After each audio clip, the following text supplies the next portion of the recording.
Welcome back. You are listening to the home of forbidden romances. Prepare yourself, because tonight's story will leave you breathless.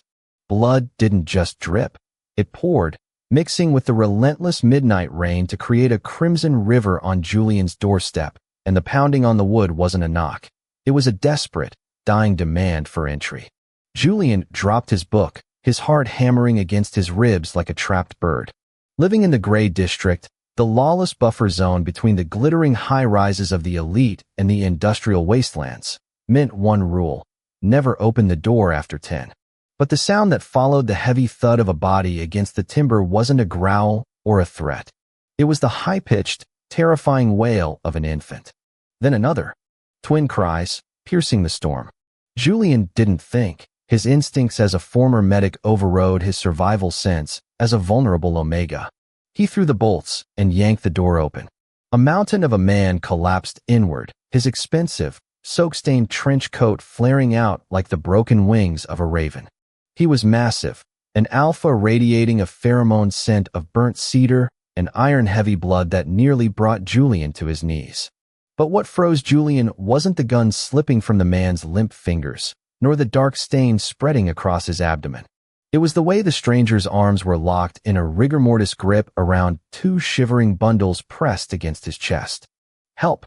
The word was a wet rasp, bubbles of blood forming on the man's lips. His eyes, a startling, predatory gold, tried to focus on Julian before rolling back. Don't.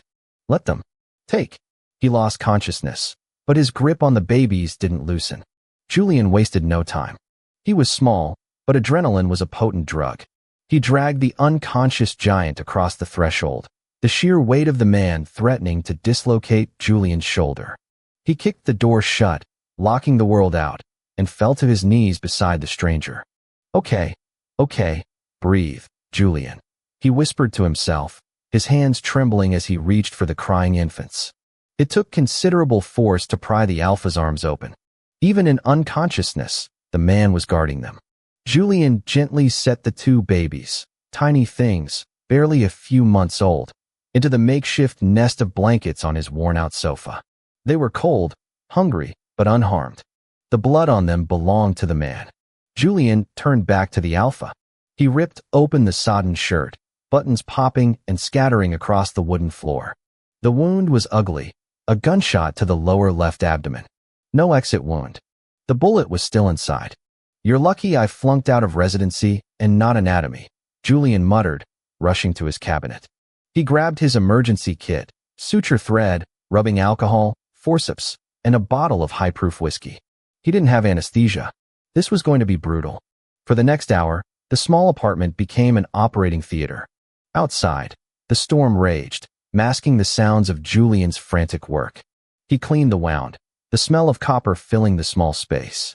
When he probed for the bullet, the alpha's body seized, a low, guttural growl vibrating in his chest even through the black fog of passing out.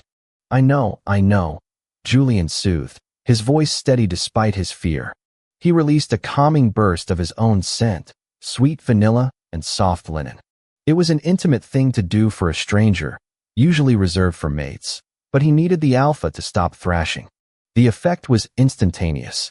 The man's muscles relaxed slightly, his subconscious clinging to the comforting scent. With a wet suction sound, Julian extracted the bullet. It was a hollow point, flattened and nasty. He dropped it into a metal bowl with a clink that sounded like a bell tolling. By the time Julian finished stitching the wound and bandaging the man's torso, he was drenched in sweat. He washed his hands, scrubbing until his skin was raw, and then turned his attention to the twins. They had cried themselves into exhausted whimpers. Julian found a tin of emergency formula. He kept it for the stray cats, but it was nutrient-rich enough for infants in a pinch, and warmed some water. As he fed them, one by one, rocking them in the dimly lit room, he watched the stranger on the floor. The man was handsome in a devastating, brutal way. Sharp jawline, black hair plastered to his forehead, a scar cutting through his left eyebrow. His clothes, though ruined, were bespoke silk and wool. He wasn't a resident of the Gray District. He was a tourist from the upper world, likely a high-ranking enforcer or a corporate bodyguard gone rogue. Julian sighed, looking at the two sleeping babies now tucked into his bed. "Who are you?" he whispered. "And who wants you dead bad enough to shoot through a father holding his children?" The fever hit the next morning. The alpha, whom Julian had mentally named Wolf due to his predatory aura, burned with heat. Julian spent 2 days wiping the man's brow with cool cloths, forcing water between his cracked lips, and changing the dressings. In between, Julian cared for the twins. They were demanding house guests, but Julian found himself charmed by them. One, a boy with a tuft of black hair, was loud and demanding. The other, a girl, was quiet and watchful, her eyes already showing hints of the same gold as her father. It was on the third night that the wolf woke up. Julian was in the kitchenette, chopping vegetables for a soup, when a sudden, heavy silence fell over the room. The air pressure dropped, the atmosphere becoming thick and suffocating.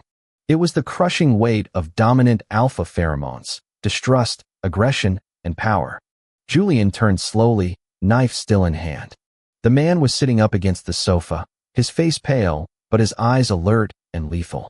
He held Julian's heavy cast-iron skillet in one hand as a weapon, looking ready to bludgeon anyone who moved. "Where are they?" The voice was a gravelly baritone that vibrated in Julian's bones. "The twins are asleep," Julian said softly, raising his empty hand, deliberately keeping the knife pointed down. "In the bedroom." "Safe." The man's eyes narrowed, scanning the room, analyzing threats. He cataloged the bandages on his stomach, the smell of antiseptic, and the lingering scent of vanilla. His gaze finally landed on Julian. He didn't see a threat. He saw a slender Omega with messy brown hair, wearing an oversized sweater, looking terrified but resolute. "Who are you?" the man demanded. "Julian. I found you on my doorstep. You were bleeding out." The man touched the bandage. "You removed the bullet?" "Yes. And stitched you up. You're welcome, by the way." The alpha stared at him for a long moment, the aggression slowly receding, replaced by a confused curiosity. He lowered the skillet. "I am Dante. Just Dante. For now." Julian didn't push. In the Gray District, names were dangerous currency. "Okay, Dante. You need to eat. You lost a lot of blood." The dynamic that formed over the next week was strange, fragile, and undeniably domestic. Dante was a terrible patient. He was impatient, brooding, and constantly trying to move before his stitches held. But he was also fiercely attentive to the twins. Julian learned that their names were Leo and Mia. He watched as the terrifying alpha, who looked like he could snap a man's neck with one hand, awkwardly held the tiny bottles, his expression softening into something agonizingly tender. "They aren't yours, are they?" Julian asked one evening. Rain was lashing against the window again. Dante was sitting in the armchair, Leo asleep on his chest. Dante stiffened. "Why do you say that? You hold them like they're glass. Like you're afraid you'll break them. A father holds his kids like they're part of him. You hold them like a treasure you've been entrusted with." Dante looked down at the sleeping infant. A shadow passed over his face, dark and full of grief. "They are my brothers. He and his wife. There was an accident that involved 9mm hollow points." Julian asked gently. Dante's head snapped up, the gold eyes flashing. "You asked too many questions, Julian." "I'm the one changing your bandages and buying diapers," Julian countered, surprised by his own boldness. "I think I earned a little context." Dante sighed, the sound heavy with exhaustion. There was a power struggle. "My brother was removed. I took them before the cleaners arrived. I had to get them out of the city. And your men? Compromised. I couldn't trust anyone. So I ran." Julian looked at the powerful man, stripped of his army, hiding in a slum apartment. "You're safe here," Julian said. "For as long as you need." Dante looked at him, really looked at him, and for the first time, Julian felt a different kind of tension. It wasn't the threat of violence. It was a magnetic pull. Dante's gaze dropped to Julian's lips, then back to his eyes. The scent of burnt cedar sweetened, turning into something smoky and intoxicating. "You are a fool, Julian," Dante murmured. "You invited a monster into your home." "You don't look like a monster," Julian said, stepping closer to check the baby's blanket. "You look like a tired uncle." Dante let out a short, dry huff of laughter. It was a beautiful sound. For a moment, in the quiet of the apartment, it felt like they could be a family. It was a dangerous illusion. Julian found himself waking up earlier just to watch Dante sleep on the sofa. He found himself adding extra spices to the stew because he noticed Dante liked it spicy. He was falling, and he knew, with the tragic certainty of someone who had lost everything before, that this would end in heartbreak. He just didn't expect it to end in fire. It happened 10 days after Dante arrived. Julian had gone to the market to buy more formula. When he turned the corner to his street, he saw the black SUVs. They were sleek, armored, and utterly out of place in the gray district. Panic, cold and sharp, pierced his chest. He dropped the bags and ran. He burst into the apartment building, scrambling up the stairs. The door to his unit was kicked in. Inside, it was chaos. The furniture was overturned. 3 men in tactical gear lay on the floor, broken, twisted angles of limbs that spoke of efficient, brutal violence. Dante was standing in the middle of the room, holding the twins in a carrier strapped to his chest. He was holding a gun Julian had never seen before. He was panting, fresh blood seeping through his shirt, staining the white bandages red. But he wasn't looking at the dead men. He was looking at the fourth intruder, a man kneeling on the floor, weeping, clutching a shattered hand. "Julian," Dante said. His voice was different now. The gravel was gone, replaced by a terrifying, icy command. "Stay by the door." "Dante, your stitches." I said stay back. Dante turned to the kneeling man. "You tracked the phone?" "Even after I ditched it. We used the facial rec from the street cams, boss. Please." "Vinny said you were dead." He said. Bang. The man slumped over. Julian flinched, a scream dying in his throat. Dante turned to him. The warmth, the domestic softness of the last week, was gone. The man standing there wasn't the wounded stranger. He was the wolf. He was death. "We have to leave," Dante said, his face impassive. "More are coming." Julian stammered, staring at the body on his rug. "You saved me. By the laws of my world, that makes you a target. If I leave you here, Vinny will peel your skin off just to see if you know where I went." Julian felt the room spin. "Who are you?" Dante holstered the gun. He walked over to Julian, towering over him. He reached out, his thumb brushing a tear from Julian's cheek. The touch was electric, possessive. "I am Dante Valeni, head of the Valeni crime family. The Capo dei Capi." Julian stopped breathing. The Valeni family wasn't just a gang. They were the shadow government of the entire eastern seaboard. He had been spoon-feeding soup to the most dangerous man on the continent. "Pack a bag, Julian," Dante ordered, his tone leaving no room for argument. "You belong to me now." The escape was a blur of safe houses, high-speed drives, and the constant, thrumming terror of being hunted. They ended up at a fortress disguised as a vineyard estate, hours away from the city. Here, Dante was in his element. Soldiers, loyal ones, surrounded the perimeter. Maids and butlers bowed when he walked by. Julian felt small. He felt like a pet. He was given a luxurious room, clothes that cost more than his entire life's earnings, and anything he asked for. Except his freedom. Dante was busy. He was waging a war. He spent his days in the war room, reclaiming his empire, executing traitors, and securing the legacy for his brother's children. Julian barely saw him. When they did meet, it was in passing. A burning glance across a hallway. A hand lingering on Julian's lower back during dinner. The tension was unbearable. Julian missed the domestic quiet of the slum apartment. He missed the Dante who needed him. This Dante, Don Valeni, didn't need anyone. Or so Julian thought. The night the war ended, the estate was quiet. Dante had returned late, smelling of gunpowder and expensive scotch. Julian was in the library, trying to read, unable to sleep. Dante entered, loosening his tie. He looked exhausted, the weight of the crown heavy on his brow. He saw Julian and stopped. "You should be asleep," Dante said. "I can't. The silence here. It's too loud." Dante walked over to the armchair Julian was curled up in. He braced his hands on the armrests, trapping Julian. The scent of him was overwhelming. Power, victory, and a deep, aching need. "The war is over," Dante said softly. "Vinny is dead. The twins are safe. The throne is secure. So I can go home now?" Julian asked, his heart breaking at the words. Dante's eyes darkened. "Is that what you want? To go back to the gray district? To poverty? It's my home. And I don't fit here, Dante. I'm just the medic who patched you up." I'm a loose and you're too polite to cut. Dante growled, a low, animalistic sound that made Julian shiver. He leaned down, his nose brushing against the pulse point of Julian's neck. You are not a loose end. You are the only thing that kept me sane when my world was burning. Dante. I tried to stay away, Dante confessed, his voice rough against Julian's skin. I tried to keep you clean of this filth. But when I thought Vinny might find you, I burned the city down, Julian. I would burn the world to ash before I let anyone touch you. That's not logical, Julian whispered, his hands coming up to grip Dante's shirt. I'm not a logical man anymore. I am a starving one. Dante captured Julian's lips in a kiss that wasn't tentative or sweet.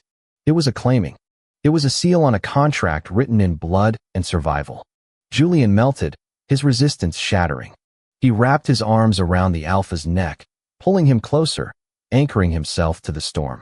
6 months later, the gala was suffocating. The elite of the underworld were gathered in the grand ballroom of the Valeni estate. Diamonds glittered, and knives were hidden under tuxedos. Julian stood by the balcony doors, adjusting the cuffs of his white suit. He still wasn't used to this. The stares, the whispers. The Omega who tamed the wolf, the slum doctor who became the consort. A hand slid around his waist, warm and heavy. Julian leaned back into the solid chest behind him. You look ready to bolt, Dante murmured into his ear. I was considering it, Julian admitted, smiling. But I'd missed the twins' bedtime. And me? Julian turned in his arms.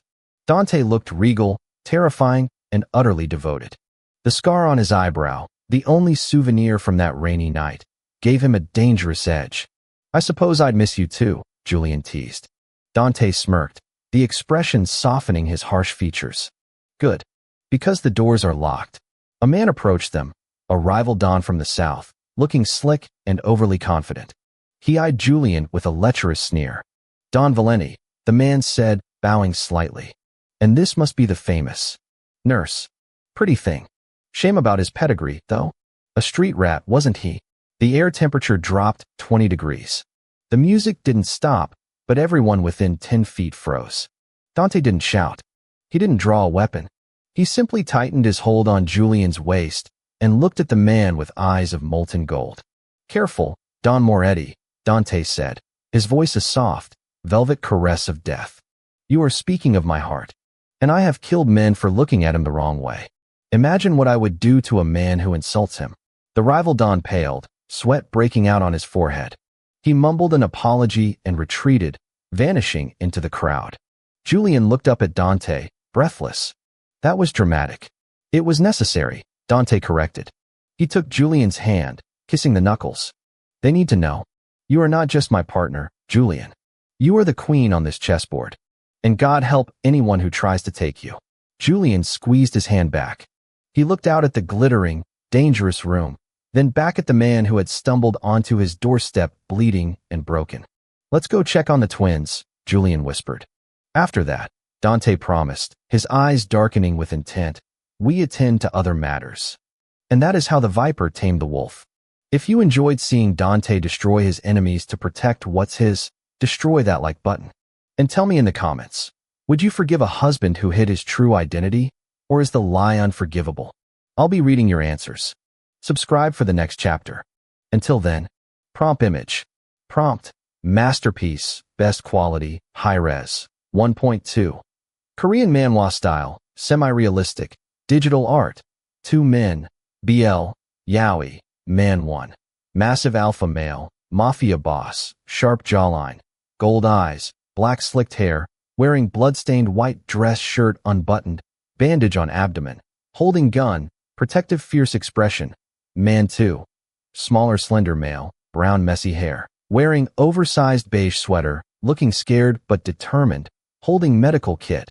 Background is dark rainy apartment. Interior, wooden floor, shadows, dramatic lighting, cinematic composition, intense atmosphere, intricate details.